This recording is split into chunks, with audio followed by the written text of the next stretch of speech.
Welcome. Welcome back to another exciting episode of Four Wolves Takes, where your boy, Artis Woods, will bring you four fresh Minnesota Timberwolves takes. Y'all already know what it is. An honor, a privilege to be in front of you all today on this lovely Saturday morning. For me, Friday night. For y'all, again, Saturday morning. Welcome back. Welcome back to Four Wolves Takes. I got some stuff to get off my chest today.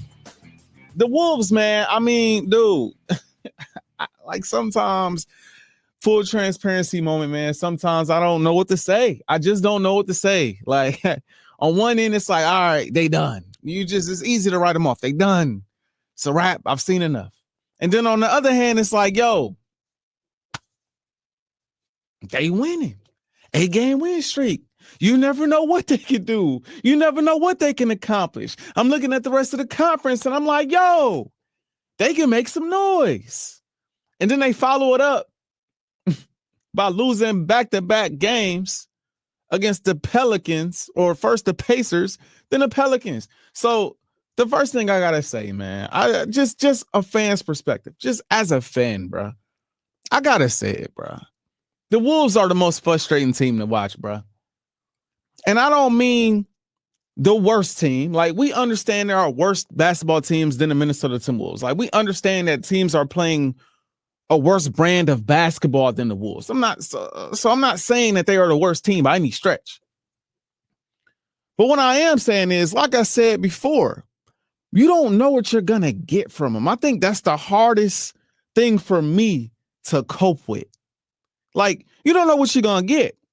Some nights, again, they're going to look like one of the best teams in the league. They're going to defend at a high level. They're going to score at a high level. Anthony Edwards is going to play out of his mind. Julius Randle is going to play well. Jaden McDaniels is going to play lights out. The young guys going to step in and do their thing, right? Nas Reed hitting shots. Like, some nights it's all there and it's clicking and it's like, yo, this team got some real potential. So you see it. They give you these glimpses. They give you these moments where it's like, it's there. Like, this team is really good. And then again, they have these moments where it's like, yo, we not rebounding. We not making open shots. We not moving the basketball. We taking silly shots. Like, what am I going to get night in and night out? I feel like when you look at the rest of the conference, especially, like, you know kind of what you're going to get from each team for the most part. Like, the Thunder are very consistent. The Rockets are pretty consistent. You know what the Memphis Grizzlies are. They're kind of like a mid-tier team. The Golden State Warriors are on the up and up now that they got Jimmy Butler. Now Steph Curry's out for a little bit, right? But they're on the up and up, right? The Lakers, you know, they're kind of up and down, but we know when they're healthy, they're up. And when they're not, that's when you kind of get, you know, the L's in there. That's when they start losing more games. But when they're healthy, they're playing really good ball. Like, you kind of know what you're going to get from everyone else that you consider to be contenders coming out of the West, right? With the Wolves, any given night, they could beat maybe the best team in the league or the second best team in the league or the best team in the conference. They could take them. The next night, they might lose to the worst team in the league. Like, full transparency, I don't be knowing what to say. I don't be knowing what to say sometimes. I got to be real with y'all. I'll be watching these games like, look, bro, what I'm going to tell the people on Four Wolves Takes? I don't know. I just said we got a chance to go to the Western Conference Finals. L to the Pacers. L to the Pelicans. Just full transparency moment, man. Just had to have my fandom moment. For me, they're the most frustrating team to watch, bro. Because I know what they can do. And they've shown me what they can do, but too many times they go around that in the worst way. Take number 2, enough for the fandom, man. Take number 2, straight analysis. Clutch time, it is still an issue, and it is a big issue. This team, man, when it comes to making shots down the stretch of basketball games, I get nervous. The Wolves lead the NBA with 43 games that qualify as clutch time. Clutch time meaning when the score is within 5 points in the final 5 minutes of the fourth quarter or overtime. They are 18-25 in those games. 18-25 in those games. Shout out to Dane Moore for this stat I'm about to list off right now, because I got this from him. This season, they've had 156 minutes of clutch time. They have lost those minutes by 52 points. By 52 points. This has been the crunch and the clutch time for the Wolves has been an issue for as long as I can remember, it feels like. Last season, again, shout out to Dane Moore. Last season, same issue. 146 minutes of clutch time. They lost those minutes by 34. I could even think back to the playoffs when they played Memphis in like 2021, where they had 225.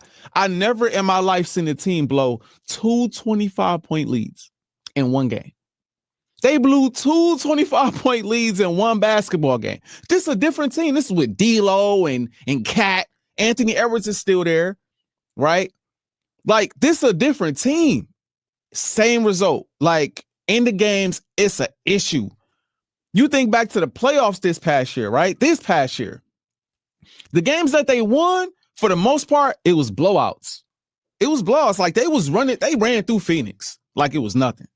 Like, I think they had maybe one close game against Phoenix. I think that was the final game of the series. They had one close game, and they pulled that one out, right? The games against Denver, for the most part, they ran away with. I remember them suffocating Denver in game 2. Game 7, they came back and won, right? But for the most part, that series was either they're blowing the Denver Nuggets out and suffocating them on defense, or they're getting blown out themselves. Like, it was like, again, you don't know what you're going to get. But then that series against the Dallas Mavericks, almost every single game, I believe, but the last game of the series came down to the final couple minutes of the fourth. And before we knew it, they was down 3-0. It was an issue that we saw all season long. They just needed to run up against the right team that knew how to keep it close and close with guys like Luka and Kyrie. And they got the Wolves up out of there. And it's the same issue this year, yo. It's the same thing this year. And there's a number of different things you could point to. I mean, you could point to Anthony Edwards, right? You could point to Ant. We all know the numbers with Ant. I mean, he accounts for, I got the numbers up right now. He accounts for 38.8% of Minnesota's clutch time shot attempts. In 39 games of clutch time, he's shooting 38 of 100. That's 38% from the field. And 16 of 56, that's 28.6% from three-point range. Like, we could point to Anthony Edwards, and I will for a second. We can also point to Coach Finch. I feel like Coach Finch can put him in better positions at times. We could point to Rudy Gobert and Naz Reid and Julius Randle sometimes, because, like, nobody's boxing out getting rebounds. I think sometimes they struggle to get defensive stops. There's enough blame to go around. Like, we can't put this all on Ant because it's a team issue. Even when Ant was young, it wasn't just Ant. It's a team issue. But what I will say about Ant is let's just say it. I think a lot of us have to keep in mind he is young. He is still, as great as he is still developing. He's still figuring himself out as a basketball player in the NBA. I think that is clear because I said this last season. I'm saying it again now. He doesn't seem to know his spots on the floor. I think that's the biggest issue. Like, with every player you could think of that was money in the clutch, from Kobe to, let's just say, Paul Pierce, one of my favorite players of all time, the truth, right? Michael Jordan, whoever you want to mention, Melo, whoever you want to mention as far as being clutch, LeBron, they all have their go-to moves and their go-to spot. It's not just about the move. It's about getting to a spot. Paul Pierce, that right elbow, if he could get you to that right elbow, step back, it's a bucket every single time in the crunch. It's over with. If you allow him to get to that spot on the floor, it's a bucket. Kobe Bryant, if he's able to get to that turnaround fade anywhere on the floor, it's probably going down. Right? LeBron looking to take you to some of his big time moments, he taking you to the rack. Driving right, layup at the rim, I'm tying or taking the lead. Right? Like, everybody has their spots in their go-to moves. Melo, pull up KD, pull up Trey. in the finals, multiple daggers from three, just hezzy pull up. Like, they have their spots in their moves. And Anthony Edwards seems to right now only have one move, and that's a step back three from wherever he's shooting it from, mainly the left wing. And in the fourth, for whatever reason, it's not dropping. It might drop quarters 1 through 3, but in the fourth, it's like defenses know it's coming and it's not falling. It's not falling. I think this over time will get better. Over time, Anthony Edwards will be better in the clutch. I do believe that, because I think he will find his spots on the floor. He will be a little bit more unpredictable with what he's going to do with the basketball. I think he could be a bit of a better decision maker too. You know, he does take hero shots in the clutch. I'm not necessarily mad at that, because I heard the press conference. He said, hey, man, I worked for them shots. I earned them shots. And I respect it. I'm with him. And when you're a fan, sometimes you rather go out like that than go out giving the ball to somebody else. It's like, oh, I wish Ant would have took that shot. I'd rather have the guy that wants that shot in that moment than the guy who doesn't. So we'll take it, and it's a nice starting point for Anthony Edwards. But there's no doubt he got to get better. Because these numbers, man, again, 38% from the field, 16%. I'm sorry, 38% from the field, 28.6% from three. It's not a good look, bro. It's not a good look. It's not a good look at all, and it's hurting this team. But again, he's not the only one. They gotta get some defensive rebounds, bro. When you get a stop, you gotta get some defensive rebounds. It will help to get some offensive rebounds too. Some extra possessions, some extra opportunities. It will help to not turn the ball over. Like, there's a lot of different things you could point to. Anthony Edwards is the easy target because he's the star. But there's a lot of different areas you could point, man. Like, the Wolves got a lot of work to do in this area, and it's going to hurt them again in the postseason. It was one of my takes last year. Before the playoffs started, one of my takes was, look, y'all, crunch time is going to cost us a couple games in the playoffs. I was hoping it wouldn't cost the Wolves a series. Ultimately, it did at the worst time, the conference finals. But I'm like, it's going to cost us some games. And lo and behold, it did. This year, I'm saying the same thing. It's going to cost the Wolves some games. It just is. It might cost them a series, because playoff games, for the most part, are close, especially the further you get in the series. When the team know you know them. I know what y'all trying to run. Y'all know what I'm trying to run. So it's going to be close. You got to find a way to close these games. On the bright side, though. On the bright side, I don't want to just be a downer this entire episode, man, because they did win their most recent game. Y'all saw the thumbnail. They bounced back against the Pelicans. Yeah, the Pelicans didn't have Zion, but I'll take the win, bro, because the way the Wolves play, they make me nervous even when they're going up against the Pelicans team without Zion. That's a game they could lose. Let's just be honest, y'all. That's a game they could lose. So the blowout against the Pelicans blowout was necessary. It was necessary. It was needed. And shout out to Joe Ingles. Got to play in front of his family. Started in that basketball game. Didn't play a ton of minutes, but it was nice to see him out there playing in front of his family. So it's nice to, see him out there getting some burn. But that win was necessary. That win, like let's get back in rhythm. Let's get back in rhythm. And you never know. Like, again, with how unpredictable this team is, that win can spark potentially another win streak. Now you got the Pacers coming up again. They are better than the Pacers. They should beat the Pacers a second time around. I would hope this isn't like a Blazers situation where they lost to the Blazers back-to-back nights. This isn't a back-to-back, but y'all get what I'm trying to say. They can beat the Pacers. After that, you got the Phoenix Suns, right? And you got a nice little gap between the game on Monday against the Pacers and the game on Sunday. Or the game on Friday. You don't play Phoenix until Friday. It's like 3-4 days in between. So you got the Pacers game. You got 3-4 days in between the rest up, practice, whatever they see fit in that time period. Then you got Phoenix, a team that has been reeling all season. You could beat them. And Anthony Edwards normally, anytime he see KD, he going off. So I'm booking that as a win. I'm not going to lie to y'all. The Pacers are tough. I'm sorry. The Pistons are tough after that. The Nuggets are tough. But those, again, are two teams. Like, those are two teams you could beat. The rest of this schedule, man, after that, the Nets, the Sixers, Milwaukee's tough. The Grizz, the Nets, Utah. Like, Like the Wolves are good enough to win out. Do I think they will? Honestly speaking, no. But the Wolves are good enough to win out. Like they're good enough to use this game against the Pelicans to spark another win streak. They are. They are. So I think this win was needed, bro. Ain't nothing like a blowout to get back in the winning column, bro. Like you had a bad taste in your mouth after 2 tough losses to teams that you felt like you were better than. I know they did. We know they are, right? So get a blowout win. Get a little rest before the next game, right? Don't play again until Monday. Take the weekend off, right? Well, you got to travel, so you can't technically take the weekend off. But no games this weekend. You play Monday. Take that time. Get the body right. Get ready to go on another run, because at the end of the day, I know it's going to be tough to get out of the play-in, but you still got an opportunity.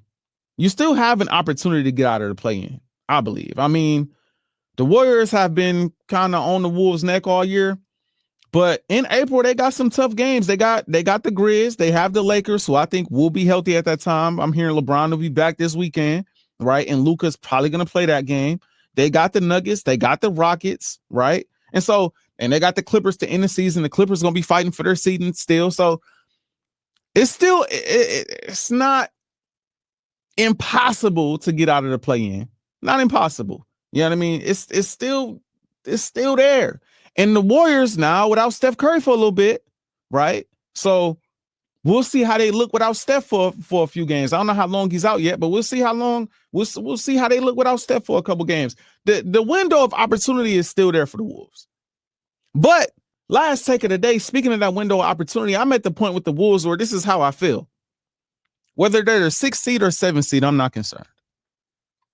I'll be concerned if they lose in the play-in. If they're the 7th seed and they lose that first play-in game and they end up the 8th seed, then I'd be concerned because you got to play OKC in the first round. And even though you've had OKC's number, still, like, you don't want to play the number 1 seed in the West. At least I would hope, right? But at this point, right, 6th seed, you'd have the Rockets. In the 3rd seed, I'm sorry. If you were the 7th seed, yes. So if you finish as the 7th seed, you'd play the Rockets. If you finish as the 6th seed, you will play the Lakers. I'm predicting that the Lakers are going to fall to the 4th seed, though. And the Nuggets are going to be the 3rd seed by the end of the season. That's what I'm predicting. They're only separated. They're actually literally tied right now for 3rd and 4th. They're tied. So I'm predicting that the Nuggets will be the 3rd seed. And as long as that happens, 6th, 7th seed, no problem. I think you can beat the Nuggets or the Rockets in the first round of the playoffs. I think you can. I think it's very much doable. Now, you got to be consistent. The issues that we see in the regular season, as far as energy and effort, as far as waking up to play every game, you have to wake up to play every game. The clutch time thing going to be the clutch time thing. That's going to be what it is. But I still think you're good enough to get out of the first round against those 2 teams. I do. I don't think Denver is the same team. I said this last episode. Denver's not what they were last year. They just not. And they kind of banged up right now too. And the Rockets, I just don't see it, y'all. I don't see the Wolves losing to the Rockets. 7-game series. I think they handle the Rockets. That's just me. So whether they end up as the 7th seed or the 6th seed, I think they'll be okay. Aside of me rather play the Rockets than play potentially the Nuggets or the Lakers. Like I said, I think it'll be the Nuggets, but I'd rather play the Rockets. I'd rather be in that 7th seed. Now, obviously, the advantages of not playing in the play-in is nice because you get a little break, and I know they're tired right now, so you get that break in between before the playoff starts. That will be nice, and you ain't got to worry about, if we lose this game, we got to worry about being in the 8th spot, and then if we lose that game, we're out. Like, it's that extra pressure is unnecessary, but at the same time, I'd be happy with them making the playoffs as a 7th seed and going up against the Rockets. I would. That's just me. Maybe that's y'all as well, but I wouldn't be mad at that. All in all, y'all, I know y'all are just as frustrated as me. A lot of y'all, like, it's up and down, but gotta stay strong, man. At the very least, it's entertaining. I will say that it's frustrating, but it's entertaining because you just never know. And I do think the Wolves will be one of the more exciting teams in the playoffs. I do. You know, we could all. I mean, they could be a team that's not in the playoffs. We've seen multiple years where the Timberwolves didn't make the playoffs. So from that, standpoint, I guess we can be, grateful in a way. And I still think the future is bright. We'll just see how this ends, man. like I said, it's getting to the point, y'all, where it's like, what do I say? I still got faith in them. I still think they can make a run, bro, but we gonna see, y'all. We gonna see. Shout out to my manager in the background. Shout out to Phil. There he is. I'll catch y'all on the next episode of Full Wolf Sex, man.